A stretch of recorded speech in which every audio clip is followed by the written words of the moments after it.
Lagay ng ekonomiya, kalakalan, negosyo at iba pa. Atin ang alamin dito sa Ang Pilipinas Ngayon. Magandang araw, narito na po ang Balitang Business. Nakuha ang 70% ng stock sa Equi Pacific Holdco Incorporated ng Manila Water Philippine Ventures or MWPV, isang sangay ng Manila Water Company na nagsisilbi sa ilang mga syudad at munisipalidad sa labas ng East Zone sa halagang 1.15 bilyong piso. Isang investment company ang Equi-Pacific Holdco na hawak ang 70% ng outstanding shares ng Laguna Water District Aquatech Resources Corporation o LARC. Ang LARC ay isang joint venture na kumpanya na binuo para sa rehabilitasyon, pagsasaayos, pagpapalawig, operasyon at pagpapanatili ng water supply system ng Laguna Water District o LWD sa munisipalidad ng Los Baños, Bay, Calauan, Victoria at Nagcarlan sa lalawigan ng Laguna. Sa isang pahayag, sinabi ng Manila Water na lalawak ang serbisyo ng MWPV sa Laguna mula 21% sa 27%. Dagdag ng Manila Water, kasalukuyang may joint venture ang Laguna Water sa MWPV at sa lokal na pamahalaan ng Laguna na nagbibigay ng serbisyo sa tubig, wastewater at pangkapaligiran sa munisipalidad ng Santa Rosa, Cabuyao, Binyan, Pagsanhan at ilan pang lugar sa Santa Cruz, Pakil, Victoria at Calauan. Lagay ng ekonomiya, kalakalan, negosyo at iba pa. Atin ang alamin dito sa Ang Pilipinas Ngayon. Nakumpleto ng Converge ICT Solutions Incorporated ang pagpapalawak ng kanilang serbisyong libreng Wi-Fi sa lahat ng terminals ng Ninoy Aquino International Airport o NAIA pagkatapos ilunsad ang public network sa Terminals 1 at 2 noong Abril 18.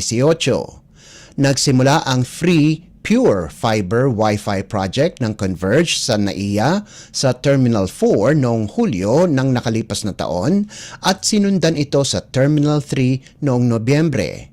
Layunin ng proyekto o nadalhin ang serbisyo ng fiber Wi-Fi ng Converge sa mga pasahero na gumagamit ng paliparan, kaakibat ang iba pang mga major telco internet provider.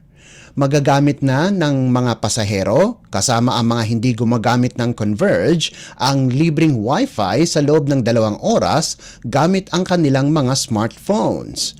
Bukod sa NAIA, balak ng Converge na magbigay din ng libreng Wi-Fi sa Francisco Bangoy International Airport, Mactan Cebu International Airport, Bacolod Silay Airport, Iloilo International Airport, Lawag International Airport, Pagadian Airport, Tacloban Airport at Zamboanga International Airport bago matapos ang taon. Lagay ng ekonomiya, kalakalan, negosyo at iba pa. Atin ang alamin dito sa Ang Pilipinas Ngayon.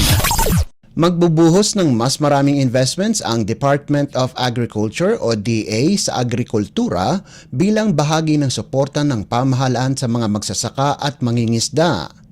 Pahayag ito ni Agriculture Secretary Francisco Chu Laurel Jr. sa kanyang pagbisita sa sentrong pamilihan ng mga produktong agrikultural sa Sariaya, Quezon. Binigyan din ng kalihim ang kahalagahan ng suporta sa mga magsasaka mula sa produksyon hanggang sa marketing at pagpapahusay ng kakayahan ng mga trading posts ng bansa. Anya, mas magiging sustainable ang pagsasaka kung may sapat na pasilidad ang mga magsasaka na direktang i-market ang kanilang ani. Ang sentrong pamilihan ay nagsilbing pangunahing lugar ng kalakalan para sa mga produktong pang-agrikultura, hindi lamang sa Sariaya, kung hindi pati na rin sa mga kalapit na lugar ng produksyon.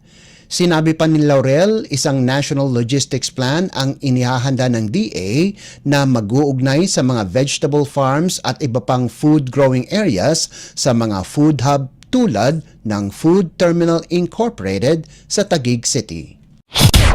Lagay ng ekonomiya, kalakalan, negosyo at iba pa. Atin ang alamin dito sa Ang Pilipinas Ngayon.